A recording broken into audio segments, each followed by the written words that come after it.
గులాబీ బాస్ మాజీ సీఎం కేసీఆర్ అన్ని విషయంలోనూ అత్యంత జాగ్రత్తగా వ్యవహరిస్తూ ఉంటారు.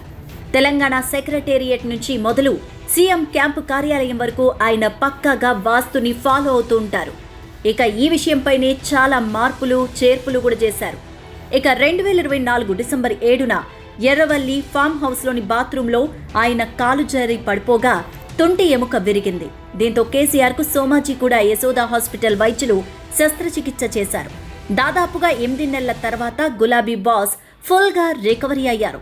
ఇక ఈ నెల 10న ఎర్రవల్లి ఫామ్ హౌస్కు వెళ్లిన జనగామ ఎమ్మెల్యే పల్లా రాజేశ్వర్ రెడ్డి అదే కేసీఆర్ పడిన బాత్రూంలో కాలు జారి పడిపోగా కాలి ఎముక విరిగింది.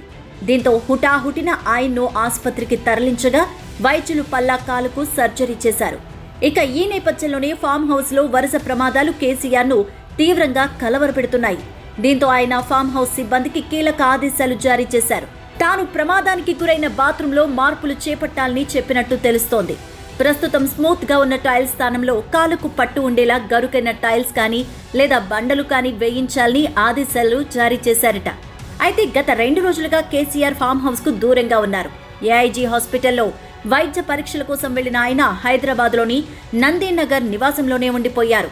ఇక బాత్రూంలో మార్పులు చేర్పుల విషయంలో ఏ నిర్ణయమైనా కేసీఆర్ వచ్చేకే ఉంటుందని ఫామ్ హౌస్ వర్గాలు చెప్తున్నాయి.